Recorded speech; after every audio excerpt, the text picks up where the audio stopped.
자, 이번엔 여론 읽어주는 기자 안지현의 여기 코너입니다. 안 기자, 대선이 100일도 채 남지 않았습니다. 그래서 그야말로 여론조사 결과가 쏟아지고 있거든요. 어디에 주목을 했습니까? 네, 제가 이번 주 주목한 지점은 바로 여기. 당선 가능성입니다. 네, 당선 가능성이라는 표현을 여론조사에서 많이 봤는데 최근에요. 이게 지지율과는 좀 다른 거죠. 맞습니다. 당선 가능성, 실제 여론조사에서 문항을 살펴보면요. 자신의 지지 여부와 관계없이 누가 당선될 것 같으냐 이렇게 묻는 겁니다. 그러니까 응답자가 평소 자신이 들었던 주변 의견까지 감안해서 대세가 누구인지 답하는 겁니다. 당선자가 누가 될지 예측하는 선행 지표가 될 수도 있지만 실제로 지지를 바꾸지 않는다면 투표 결과로 이어지지 않을 가능성도 존재합니다.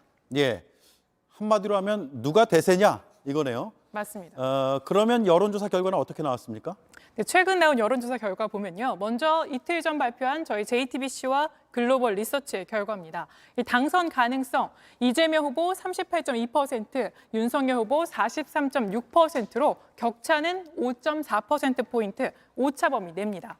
윤 후보의 수치가 더 높긴 하지만 이 후보만 따져보면 지지율보다 당선 가능성 약 7.4%포인트 더 높게 나온 겁니다. 이 오차 범위 내에서 이 후보의 당선 가능성이 더 높게 나온 조사도 있습니다. 같은 날 발표된 SBS와 넥스트 리서치의 여론조사 결과였는데요. 이 지지율은 이재명 32.7%, 윤석열 34.4%였지만 당선 가능성에서 이재명 45.1%, 윤석열 41.9%로 오차 범위 내에서 이 후보가 조금 더 높은 수치를 기록한 바 있습니다. 네, 그러면 당장 궁금해지는 게 있습니다. 왜인데 지지율과 당선 가능성은 왜 다른 거죠? 일단 직접적인 원인을 지표로 한번 살펴보겠습니다. 이 세대별로는 20대에서 당선 가능성과 지지도가 가장 컸습니다. 그러니까 이재명의 승리를 예상하지만 지지를 하지 않는 20대 응답자가 많았다는 얘기입니다. 또 지지층별로 보면요. 안철수와 심상정 후보의 지지층이 당선 가능성에선 양강 후보에게 나뉘었는데요. 안철수 후보의 지지층의 경우에는 이재명, 윤석열 두 사람의 당선 가능성 이렇게 비슷하게 전망한 것과 달리 심상정 후보의 지지층은 절반 이상이 이 후보가 당선될 걸로 예상한 겁니다. 예. 쉽게 정리하면요. 이 후보는 당선은 될 것으로 예상하지만 지지를 하지 않는 응답자가 있는 거고요. 윤 후보는 지지율은 조금 더 높은 추세지만 당선까지는 불확실한, 한마디로 대세로는 형성하지 못한 겁니다. 그렇군요. 그러면 두 후보가 각각 어떤 이유 때문에 그런 건지도 여론조사에 다 나오나요? 단서로 보이는 지표가 있습니다. 먼저 이재명 후보는요. 최근 큰절했고요. 눈물도 흘렸습니다. 그리고 메시지는 반성과 사과에 맞춰져 있습니다.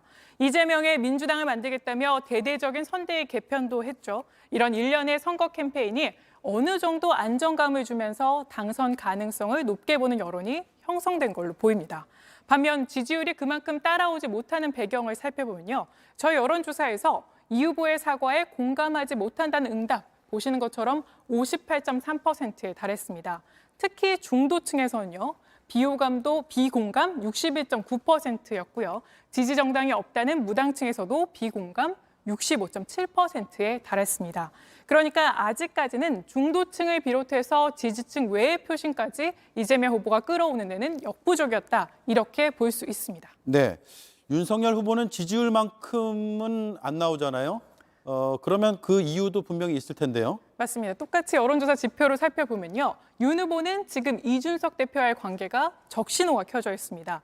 여전히 선대위가 자리 싸움으로 시끄러운 게 부담으로 작용하고 있는데요. 그래서 선대위 구성 어느 쪽이 잘했는지 저희가 물어봤습니다. 그랬더니 국민의힘이 더 잘했다는 평가 31.9%에 그쳤습니다. 민주당을 택한 41.3%보다 10%포인트 가까이 낮았던 겁니다.